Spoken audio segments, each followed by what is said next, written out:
Friends, big pass வந்து இந்த season 9 ஆரம்பிச்சதுலேருந்து பரபரப்பா போயிட்டுருக்கு.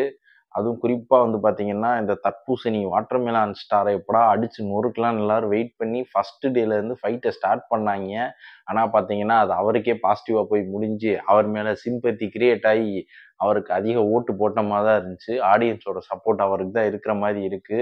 ஸோ இந்த வார எலிமினேஷன் யாரா இருக்கும் அப்படின்னு பார்த்தீங்கன்னா, பிரவீன் காந்தி தான். எப்படி எத வச்சு சொல்றேன் அப்படின்னா, இப்போ மோஸ்ட்லி எல்லாரும் ஓட் போட்டது வந்து பாத்தீங்கன்னா, அந்த கலையரசன் உள்ள இருக்கிறவங்க. அதுக்கப்புறம் வந்து பாத்தீங்கன்னா, இந்த வாட்டர்மெலன் திவாகர்.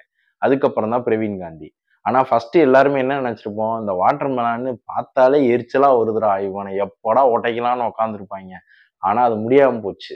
ஏன் அப்டின்னா, அவன் மேல இப்போ ஒரு சிம்பத்தி கிரியேட் ஆயிடுச்சு.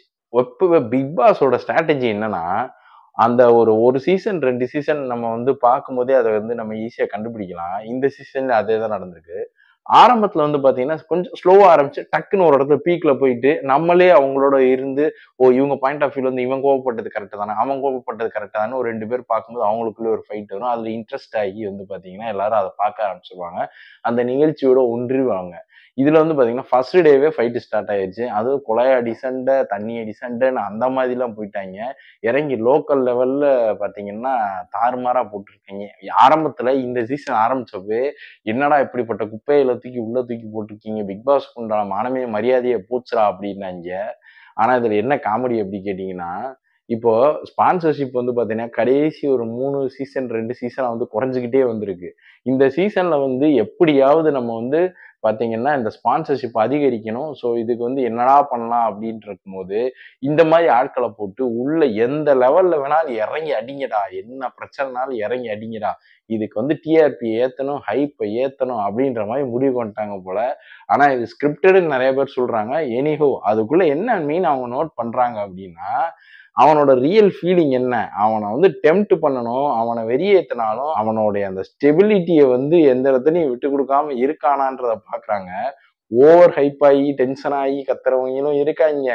எதுக்குமே ரியாக்ட் பண்ணாம அமைதியா கலையரசன் மாரி ஆளும் இருக்காய்ங்க. கலையரசன் அகோரி இருக்கான்ல, அவனும் வந்து பார்த்தீங்கன்னா, அவன் வெளிய தான் போப்போறான். இவன் எதுக்குமே என்னடா எதுக்குமே ரியாக்ட் பண்ணாம ஏதோ உப்புக்கு சப்பானியா இருக்கான். அவன வெளியேத்தலாம்ன்னு முடிவு பண்ணும்போது, அவன் ஸ்டோரிய சொல்றேன்னு சொல்லி, அவனோட ஃபேமிலி ஸ்டோரிய சொல்லி, அவன் ஒரு சிம்பத்தி கிரியேட் பண்ணிட்டான். ஸோ இது என்ன ஆயிடுச்சு, நம்ம ஆடியன்ஸ் மத்தியில ஒரு அனுதாப அலை, அதாவது சிம்பத்தி அகைன் கிரியேட் ஆகி, அவனுக்கும் இப்ப அதிக ஓட்டு கண்டிப்பா விழுந்திருக்கும். நீங்க வேணா பாருங்க. இந்த சீசன்ல இவைங்கள வச்சுதான் ஒரு பாத்தீங்கன்னா ஒரு 50 நாள ஓட்டுறதுக்கு அதிக வாய்ப்பு இருக்கு. அவைங்களா வெளிய போனா தவிர.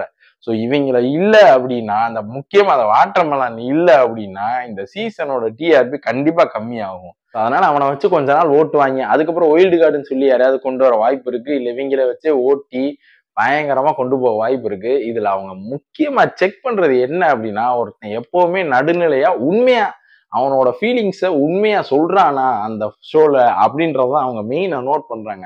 கோவப்படும்போதும் உண்மையாவே அவன் வந்து நியாயமா அவன் பாயிண்ட் ஆஃப் வியூல இருந்து அவனோட ரியாலிட்டி, அவனோட ஒரிஜினாலிட்டிய விட்டு குடுக்காம, அந்த குடுக்குற டாஸ்க் எல்லாம் வின் பண்றானா, ஒழுங்கா பண்றானான்றது தான் மேட்டரே அங்க.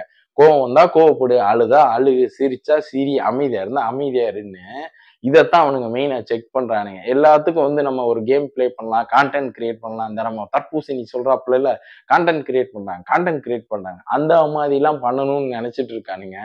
ஆக்சுவலா அதோட ஸ்ட்ராட்டஜி என்னன்னா, இததான் பார்க்குறாங்க. டைட்டில் வின் பண்ணவங்களோட அதுல பார்ட்டிசிபேட் பண்ணி ஆடியன்ஸ் கிட்ட நல்லா ரீச் ஆனவங்க தான் பார்த்தீங்கன்னா, ஓரளவுக்கு சினிமால இன்னைக்கு வந்து பிரபலமா இருக்காங்க. பார்த்தீங்கன்னா, ஹரிஷ் கல்யாணா இருக்கட்டும், கவினா இருக்கட்டும், இந்த மாரி ஆட்கள் தான். இதுல வந்து பாத்தீங்கன்னா என்ன ஸ்ட்ராட்டஜி அப்படின்னா, ஒருத்தவங்கள வெளியேத்தணும்னு முடிவு பண்ணிட்டா, ஆக்சுவலா உள்ள வர்றவங்க என்ன நினைச்சிருந்திருப்பாங்க, இந்த வாட்டர்மெலன் ஸ்டார எவனுக்குமே பிடிக்காதுடா. இவனை ஆரம்பத்திலே வச்சு செஞ்சு வெறுப்பேத்தி, இவன் மேல இன்னும் மக்களுக்கு வந்து இவன் எப்படி ஏதாவது கத்துவான், லூஸ் மாதிரி பேசுவான். இவன் மேல மக்களுக்கு வெறுப்பேத்தி இவனை முதல்ல வெளியே தள்ளிடணும். அப்பதான் நம்மளுக்கு வந்து பாத்தீங்கன்னா, ஓரளவுக்கு நம்ம சேஃபா ப்ளே பண்ண முடியும்னு நினைச்சிட்டு இருப்பானுங்க.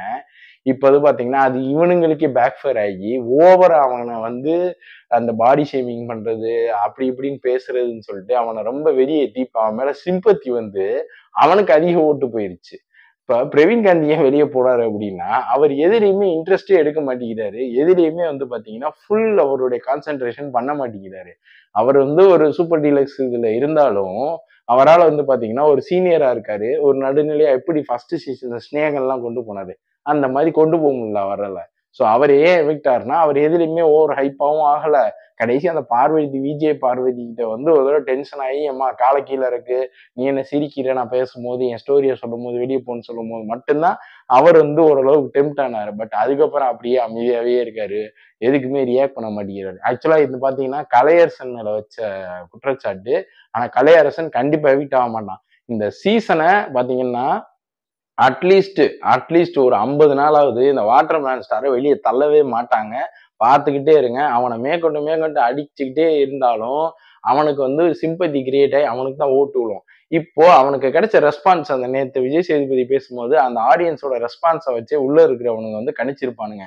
இவனுக்கு அதிக ரெஸ்பான்ஸ் இருக்கு, இவன் மேல திரும்ப திரும்ப இவனை ஓவரா நம்ம நோண்டோம்னா இவன் கண்டிப்பா வந்து இன்னும் போயிட்டே தான் இருப்பான் அடுத்த லெவல்ன்றனால அவனை நோன்றதுக்கு வாய்ப்பு கம்மி. ஸோ இப்போ இதே ஸ்ட்ராட்டஜி எல்லாரும் யூஸ் பண்ண வாய்ப்பு இருக்கு. அதை தான் பார்த்தீங்கன்னா விஜய் பார்வதி அன்னைக்கே பண்ணிடுச்சு. அழுது நான் என்ன தப்பு பண்ணேன், அப்படி பண்ணேன், இப்படி பண்ணேன் அப்படின்ற மாதிரி சொல்லிடுச்சு. ஸோ அதுவும் வந்து பார்த்தீங்கன்னா சேஃப் கேம் ப்ளே பண்றதுக்கு எல்லா வேலையும் பண்ண பண்ண ஆரம்பிச்சிருச்சு. இப்படியே எல்லாரும் பண்ணிட்டு இருக்கானுங்க. இந்த வாட்டர்மெலன் எப்போ உடையும், எப்போ வெளியே வரும் தான் உட்காந்துருக்கானுங்க. இதுல வேற ஒரு ரூமர்ஸ் என்ன அப்படின்னா, இவனுக்கு ஒயில்டு கார்டுன்னு சொல்லி கூமாப்பட்டி தங்கப்பாண்டி எல்லாம் உள்ள கொண்டு வர வாய்ப்பு அதிகமா இருக்குன்னு சொல்றானுங்க. எது உண்மை எது பொய்ன்னு தெரியல. ஆனா இந்த சீசன்ல ஃபர்ஸ்ட் எலிமினேட் ஆக போறது பிரவீன் காந்தி தான். 100% ஷியோர். இன்னைக்கு நீங்க வாட்ச் பண்ணி பாருங்க, எல்லாருக்குமே தெரியும்.